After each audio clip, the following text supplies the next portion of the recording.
व्यस्त कार्यक्रम है। मैं सभी से अनुरोध करूंगा समय का महत्व समझें। इसके बाद राजेश जाट जो राजेंद्र जी शर्मा,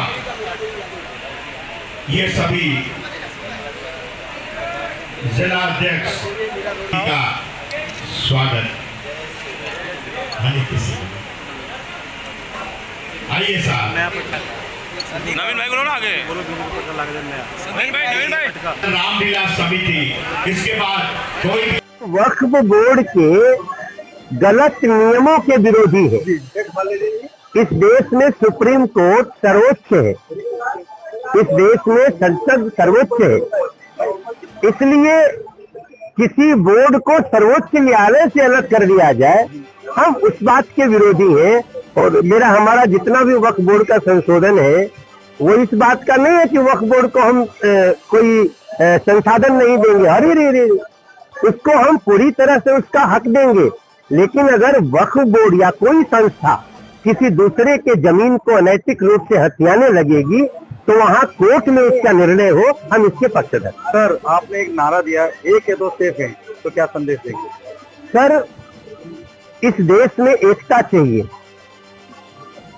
हमको अंग्रेजों ने डिवाइड एंड रूल कह के हमको बांटा और राज किया। आज भी कई ऐसे लोग हैं जो हमें जातियों में बांटना चाहते हैं, हमें धर्मों में बांटना चाहते हैं। भारतीय जनता पार्टी महायुति एनडीए, इसकी हमेशा कोशिश होती है गरीबों के लिए घर बनेगा, कोई भी हो, हिंदू मुसलमान सिख ईसाई बौद्ध जैन कोई भी हो। अगर हम गरीबों के लिए फ्री इलाज की व्यवस्था लाते हैं, हमारा कोई कास्ट और रिलीजन का बैरियर नहीं है। इसलिए हम सबको कह रहे हैं कि इन सब चीजों के बीच में जो लोग हमें बांटने की कोशिश कर रहे हैं, तो हमें एक रहना है। हम कभी भी एक रहेंगे तो सेफ रहेंगे। इसमें कोई हमारा हिंदू मुस्लिम नहीं है। इस देश के तमाम लोगों को आप भ्रमित होकर मत बिखरिए। अगर हमारी गलती है तो आप हमें बताइए, हम उसको ठीक करने को तैयार। सर, वक्त में कुछ नेताओं को हिंदू तो याद आता है। ये लोग यहाँ तो खैर मीरा भाईंदर में रिसेंटली एक घटना घटी जहाँ मुजफ्फर हुसैन जो है उन्होंने कहा था कि आप वहां जाकर गए ही क्यों थे। अरे भाई, जहां 1000 हिंदू हैं और वहां अगर 5 भी मुसलमान हैं तो सुरक्षित हैं, लेकिन जहां 100 मुसलमान हो गए वहां 10 घर हिंदू सुरक्षित नहीं है, क्या हो जाता है? उसने अपना जय श्री राम कहा और आप उसको मारने लगे। उसने आपको गाली नहीं दी, उसको आपको आपने कुछ नहीं कहा। तो ऐसे संबंध में हम ये नहीं कह रहे कि ऐसी घटनाएं नहीं हो सकती। नेता का, लीडर का काम है उसमें दोनों पक्ष को समझाना। लेकिन अगर कोई आप गए क्यों थे, मुजफ्फर हुसैन के साथ ये लाइन आज भी है और कल भी रहेगी। अगर आपको पहले से ही, आज तो मुझे चुनाव लड़ रहे हैं तो माथा पर का कहीं भी चक्कर लगवा देंगे, लेकिन कभी वो जाते हैं तो यहाँ इधर उनको लगाना पड़ता है। तो ये सारी चीजें दिखावे के लिए जो आते हैं, जो दिखावा करेगा वो छल करेगा और जो दिखावा नहीं करेगा वो हल करेगा। आज जय श्री राम का नारा लगा रहे हैं मुजफ्फर जी, मनोज जी, आज जय श्री राम नारा लगा रहे, क्या कहेंगे आप? अरे भाई, आप समझते नहीं है, वो खाली मुजफ्फर जी की बात नहीं है। ये बहुत सारे ऐसे लोग हैं जो छल करने के लिए, कपट करने के लिए बहुत सारे रूप बदल लेते हैं। हमारे आप देखिए ना, हमारे कथाओं में भी बहुत लोग हैं।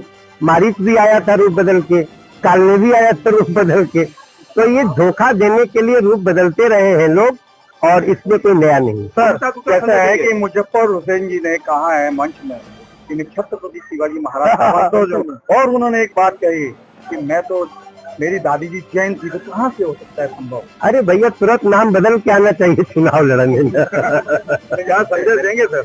नहीं, देखो, उनको चुनाव लड़ने का अधिकार है, वो जो है वही बने रहे। सर, छत्रपति शिवाजी वाले छत्रपति शिवाजी के लिए खड़े हैं। हमें किस छत्रपति शिवाजी के लिए किसी मुजफ्फर हुसैन को ला करके और उसके पक्षधर बनने की आवश्यकता हमें नहीं। मीरा भाईंदर उत्तरवादी संदेश क्या देंगे, उत्तरवादी समाज को क्या संदेश देंगे सर आप? भैया, मैं तो हाथ जोड़ के प्रार्थना करूंगा कि एक एक वोट जब वोट देने जाए तो याद रखिएगा कि थोड़े दिन पहले पालघर में साधु भी मरे थे, कोई नहीं आया था। थोड़े दिन पहले यहाँ के लोगों को, यहीं के लोगों ने जय श्री राम कहने के लिए बहुत मारा था। इन सारी चीजों में वो लोग कहाँ थे जो आज इतनी बड़ी बड़ी बातें कर रहे हैं। मेरा कहना है विकास में सबसे आगे महायुति, सबको साथ लेके चलने में सबसे आगे महायुति, सबको सुरक्षित रखने में सबसे आगे महायुति। इसलिए इस चुनाव में हम सभी लोग, उत्तर भारतीय लोगों से तो विशेष प्रार्थना है सबसे कि मिल करके हम महायुति को जिताएं, नरेंद्र मेहता को यहाँ से विधायक। उत्तर भारतीय समाज के मंच पर आप हैं, उत्तर भारतीय समाज यहाँ पर बड़ी संख्या में है। जी जी। लेकिन इसको प्रतिनिधित्व नहीं मिल, कम मिल रहा है, इसलिए नहीं मिला। ई किशोर शर्मा जिलाध्यक्ष है। ये अपवाद है सर। अरे आपका जान ले बजा।